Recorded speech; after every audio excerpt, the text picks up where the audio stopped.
तनी हाथ उठाओ जाए, यही पे परीक्षा हो जाओ। वाह भैया वाह, तनी जोर से उठा दे जा। यही बड़ा पत्रकार भाई के देखल चाहत हुआ, अथवा उठा के दिखा दे जा। मोदी जी का जाना निश्चित है। गांव गांव में हर जाति, हर समाज और हर वर्ग के लोग, बूढ़ा हो, जवान हो, माताएं हो, बहनें हो, सबने ठान लिया है इस बार चकमा में नहीं आएंगे। इस बार घर मोदी जी कहना है कि अपन अपन मंगल सूत्र का रक्षा करिया जाए। महतारी बहन लोग इनका सरकार बन जाए तो मंगलो सूत्र ना बचे। तो ये सब कोई फ्रस्ट्रेट हो जाता है, तब भी अन्न का बंड बक्के शुरू करें। चौथा राउंड के बाद देखिए जा का बोल दिया, का कर दिया, वो अपना होश में नहीं रहे। इसलिए कि अपने 10 साल के शासन में कानून को दरकिनार करके, रूल से हट करके, संविधान को बिल्कुल नजरअंदाज करके बहुत सारे फैसले लिए गए।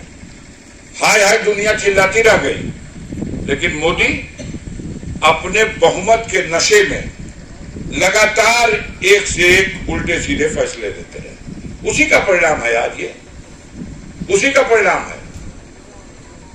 एक कानून जीएसटी, खाली यही पे बतिया लो। आप कानून बनाते हो और उस कानून में कितनी खोट है और कितनी बार परिवर्तन करते हो, इसी से पता चलता है कि आप कितने मुश्किल में जा रहे हो। अपने कानून को बार बार बदलना, अपने बनेगा अपने बदलबा, और इतनी बार बदला कि दुर्गत हो गई। जनता से टैक्स वसूला जा रहा, लेकिन ये टैक्स का पैसा क्या हो रहा? कहीं जनता के सरोकार का कोई काम नहीं। आप बताओ, आपने जनता से वादा किया था कि एक अवसर दे दीजिए, हम देश में भ्रष्टाचार खत्म कर देंगे। यहां न चोरी होगी, न बेईमानी होगी, न कमीशन खोरी होगी, न घूसखोरी होगी। लेकिन आज बिना घूसखोरी, बिना चोरी, बिना बेईमानी, बिना कमीशन खोरी के कोनो कमे नहीं किया। कहीं भी आम जनता का आदमी चला जाए, उसकी फरियाद सुनने वाला कोई नहीं है। घूसखोरी का ही आलम है कि पहले लुकवा के लिया जाते रहे, अब सीना पे चढ़ के कहा जाता कि इतना देखो तब पे कमा करो। जनता त्रस्त है, जनता को इस तरह से डराया जा रहा है कि इतना पहले कभी ऐसा नहीं हुआ। अगर केहू का घरे कोई बीमार पड़ जाए और वो अपन लड़का से कहे कि बेटा चल जा बाजार में से 4 गो दवाई कीन लिया, पैरासीटामॉल कीन लिया, बुखार आ गई बा, और बेटा मोटरसाइकिल लेके चल जाए, हेलमेट में भुला जाए। बेटा मोटरसाइकिल लेके चल जाए, मोटरसाइकिलिया का कागजा घर में भुला जाए। आगिला मोड़ पे धरा जाता जब, तो चालान ऐसे काटा 300 जैसे 20 चकवा ट्रक का चालान कटा। हजारों में चालान हो रही मोटरसाइकिल की, बिल मिला करके रो दे रहा है गरीब। अब तुम कहते हो कि हमने बड़ी अच्छी व्यवस्था बना दी। आपकी कैसी व्यवस्था है मोदी जी? बिना घूस लिए तो अगर किसी का पिता मर जाए तो उसको मृत्यु प्रमाण पत्र भी नहीं दिया जा रहा। आप तमाशा करते हैं। आपने कहा था बेरोजगार नौजवानों के हाथों को काम दे देंगे, रोजगार दे देंगे। अब आप कहते हो रोजगार देने वालों से क्या देखा, प्रेस का ही बड़का बिल्डिंग बनल है, एक नीचे ठेला लगा लगा, इहो रोजगार है।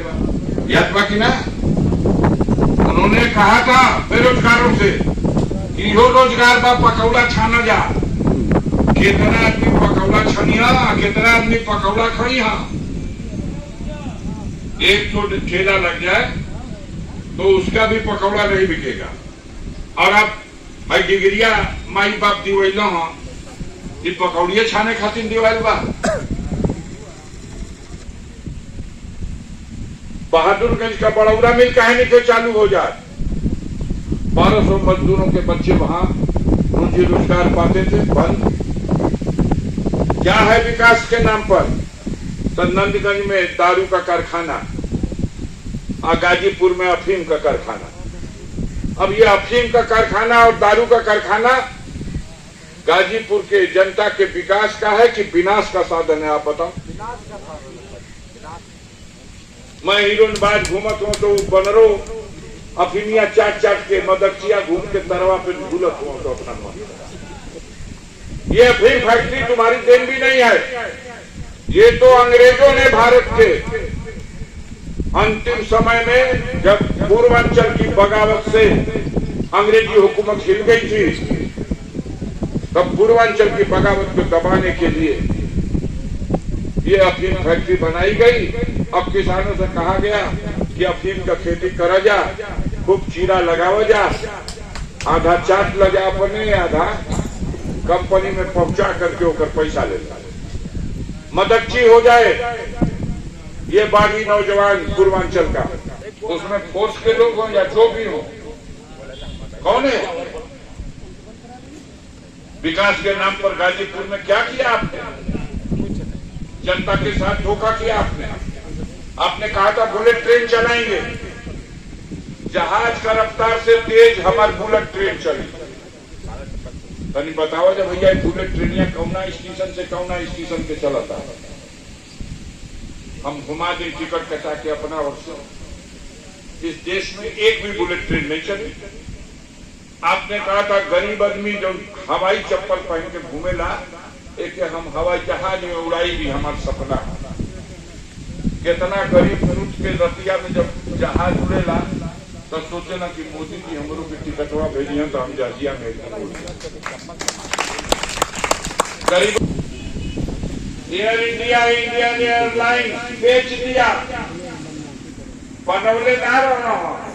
वो इंदिरा गांधी का शासन में वो बनल रहे, मोदी जी बेच दे। अब आई आदमी जहाजिया बिकायत का हो, जहाजिया बिकायत का है, जब पता चलो कि लखनऊ का हवाई अड्डा 50 वर्ष खातिर अडानी के सट्टा लिखा दिया। हवाई अड्डे को सट्टा लिख दिया। जो चौधरी चरण सिंह के नाम का लखनऊ का एयरपोर्ट है, केरल का एयरपोर्ट, गुवाहाटी का एयरपोर्ट, रेल बेच दिया प्राइवेट हाथों को। पटरी भारत सरकार की, स्टेशन भारत सरकार का, और रेल चली इनके धन दौलत कमाने वाले बड़े बड़े साहूकारों की। इस देश की जनता ठगी गई है। 10 में भर्ती हो, अपनी छाती और काठी न पुआए और बड़े अरमान के साथ माई बाप से अपने परिवार से विदाई लेकर के जाए। 3 बरस ट्रेनिंग करके जब एक बार छुट्टी आई, अब वही आओ भगत हुई मातारी बाबू जुआ की, हाँ परिवार से भेंट मुलाकात हुई, बेचारा छुट्टी जाई। ओकरा बाद अगला बार फिर साल भर बाद एक छुट्टी आई, अब फिर छुट्टी से लौट के जाई तो सरकार में जब आई तो मैं होल्डाल ले बुढ़िया बिस्तर मान के सदा और सर्वदा के चलाएगा। 4 साल में 18 में भर्ती या 22 साल में जीवन भर खातिर कहा जाता है कि ट्रेनिंग दे देने वाली। अब उस ट्रेनिंग का लाभ उठा करके कहीं नौकरी पा जाएगी, कहाँ पाएगा? कन्हैया लाल, छतन लाल, मदन लाल का गोदाम का चौकीदारी करिए और कर। लेकिन एक सेना किसी भी क्षेत्र में आप बता दो जिससे भारत की तरक्की हुई हो, हाँ वातावरण को दूषित कर दिया, नफरत फैला दिया आपने इस देश में बड़े उद्योगपतियों से उनसे धन उगाही करने के लिए कानून बना दिया। इलेक्टोरल बॉन्ड 2017 में एक नया कानून बनाया कि चुनावी पार्टियां चुनाव लड़ने के लिए राजनीतिक पार्टियां चंदा ले सकती हैं, और चंदा लेने का सिलसिला तो हमेशा रहा। लेकिन 2017 में मोदी जी की सरकार ने एक कानून बना कि स्टेट बैंक ऑफ इंडिया से कोई चाहे तो उसका नाम जाहिर नहीं होगा, और वो 10,000 से लेकर 10 करोड़, 50 करोड़, 100 करोड़ जितना चाहे उतना का बांड खरीद ले। आज जौना पार्टी में चाहे के बांड जाके जमा कर दे, उस पार्टी के पैसा मिल जाये, आके वो का नमो ना जाने। आपने एक नया विधान ला दिया जिससे धनुगाही की जा सके और अवैध तरीके से की जा सके। ऐसे तमाम उदाहरण हैं।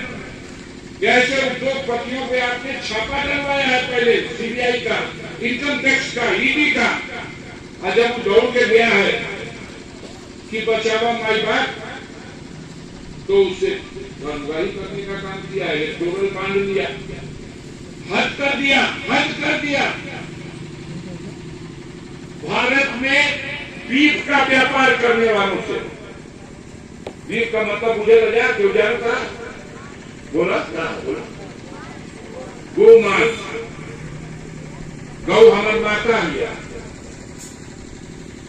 अब गोमांस का व्यापार करने वाले व्यापारियों से इलेक्टोरल बॉन्ड के माध्यम से 250 करोड़ रुपए का चंदा लिया गया। 250 करोड़ रुपए की चंदा लिया गया। ये कितनी शर्मिंदगी की बात है। तीन लोग मिलकर चुनेंगे, एक प्रधानमंत्री, एक विपक्ष का नेता और एक सुप्रीम कोर्ट का जज। अब मोदी जी कानून बना दिए कि सुप्रीम कोर्ट का जज नहीं रहेगा। 3 आदमी मिलकर चुनाव करेंगे लेकिन सुप्रीम कोर्ट का जज ना रहे। कह रही है मोदी जी। प्रधानमंत्री रहेगा, विपक्ष का नेता रहेगा और तीसरका के रहे, तीसरका प्रधानमंत्री के मंत्रिपरिषद में कोई एक मंत्री जिसको प्रधानमंत्री कहेंगे, मनोनीत करेंगे, वो रहेगा। बताइए ये ईमानदारी मानी जाएगी? इसे निष्पक्ष माना जाएगा? ये व्यवस्था लागू?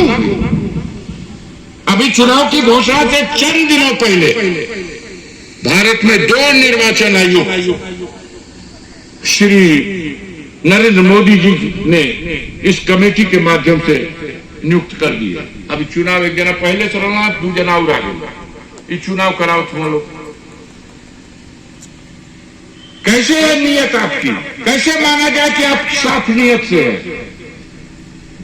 पूरे देश की जनता बौखलानी हुई है कि बेईमानी करके जीते लोग। तो गांव में जैला पे आदमी कहेला, मेहरारू कहेले सो कि भैया वोटवा जैसे प्रधानी में पड़ेला वही तरह अगर बैलेट पेपर पे वोट डाले का हो जाए व्यवस्था तो इन लोगों का विदाई हो जाए।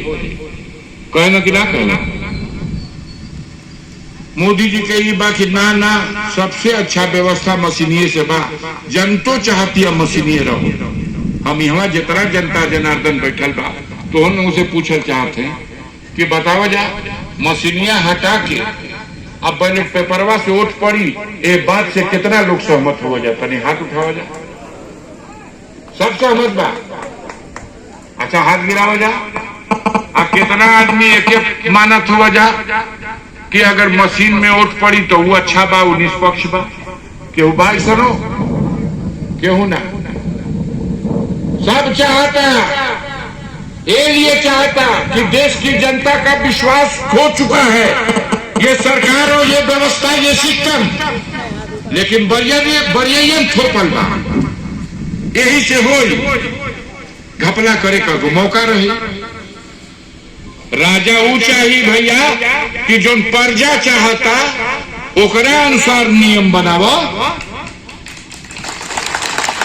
कि अपना फायदा वाला। ये तो जो कौड़ी बिगत रहुए होगा महाभारत में और लंगड़ा रहुए जो सकुनी, वही तरह कौड़ी बिगत हुआ। वो पाव बार रहे गिरी हमेशा।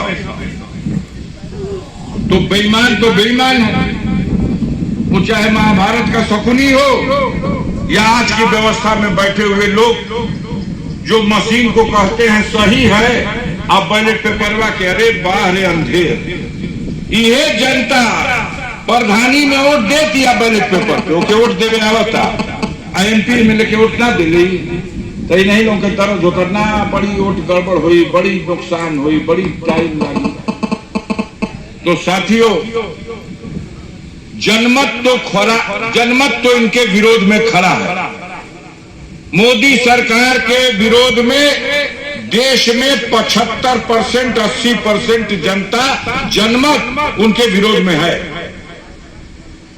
लेकिन चालाक लोग हैं ना, जनता को मूर्ख बनाना जानते हैं।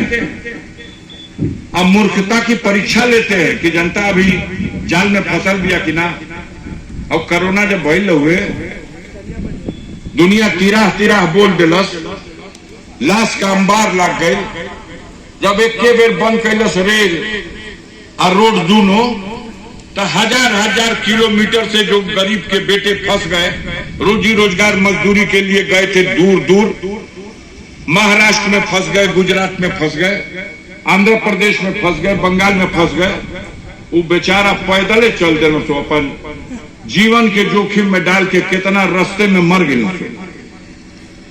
गिरत ढहत थमलात रोवत गावत भूखम पियासन, जे घरे पहुंच गई भैया ओके दवाई ना मिला, जे अस्पताल पहुंच गई ओके ऑक्सीजन ना मिला, डॉक्टर ना आवसो, उजन झड़ुया देना सो स्वीपरवा वो डॉक्टर का रोल करो सो अस्पताल। उस समय मोदी ने क्या चकमा दिया था, मूर्खता की परीक्षा लिया था। याद करा जा, हम याद करावल चाहते हैं वो दौर याद करो जब गंगा मैया उनकी पूरी गोद लाशों से पट गई थी, चिता जलाने के लिए लकड़ी नहीं मिल रही थी, पानी लाश से उतराई ले तरह पूरा गंगा जी का सीन उस दौर में परीक्षा ली गई थी। कहला कि हेतना बजे हे तारीख के हे दिन अपना अपना घर पे छत पे चढ़ दिया जा, खपड़ा पे चढ़ दिया जा, द्वार पे आ दिया जा, और खूब जोर जोर से थारी और घंटा बजावे शुरू करिया जा, कोरोना भाग गई। याद पड़ता बजौले रहो जना कितना जना के थरिया फूट गए बजौला में, घंटा बजौला थरिया बजौला, अरे भागल कोरोना उहे डाना धोके देखा रेते रेत भागता तारी घाटू, लेकिन कोरोना है तो जनता को मूर्ख बनाते हैं लोग, जनता को मूर्ख बनाते हैं। डायलॉग बोलते हैं आपदा को अवसर बना लो, आपदा के अवसर बनावल निक काम बा, यानी केहू बुरा वक्त में फसल होके तो के साध लो मौका से, ये न आपदा के अवसर बना लो। हमने तो देखा है बाढ़ आती है, मुसीबत का समय होता है, हई पेड़वा पानी और से चारों ओर घेरा जाए, तो यही पे छछूनरो चढ़ जाई, यही पे सांपो चढ़ जाई, यही पे कबूतरों बैठी, केहू केहू के ना काटेला। बाढ़ आयल बा भैया मुसीबत का बेला में केहू केहू के डसेला। ई कहत हुआ कि आपदा को अवसर बना लो। आपदा माने मुसीबत, अब मुसीबत का मतलब कि चानस भाई है। तो ऐसे विचार रखने वाले लोगों को बतावा देश का सत्ता से हटावे की चाहिए कि ना हटावे की चाहिए। तैयार बढ़ जा भैया, तनी हाथ उठाओ जाए, यही पे परीक्षा हो जाओ। वाह भैया वाह, तनी जोर से उठा दे जा, यही बड़ा पत्रकार भाई के देखल चाहत हुआ, अथवा उठा के दिखा दे जा। मोदी जी का जाना निश्चित है। गांव गांव में हर जाति हर समाज और हर वर्ग के लोग, बूढ़ा हो जवान हो माताएं हो बहने हो, सबने ठान लिया है इस बार चकमा में नहीं आएंगे। इस बार घंटी बजवा के थरिया बजवा के ना ठगे पैबा। घूम घूम के कहा तुम लोग की देखा जा भगवान के बैठैली है जा, तो जे भगवान के लिए आई बा के तोहनो लोग लिया जा। अरे भगवान का कहीं से मेला में से कीन के लिए दादा, वो तो हमेशा से रहा, सृष्टि का मालिक हुआ, ओके तू के लिए आवे वाला, या उनके नाम पर लाभ उठाने का प्रयास कर रहे हैं। साथियों सावधान होइएगा और इनकी इस चालाकी को नाकाम कर दीजिए।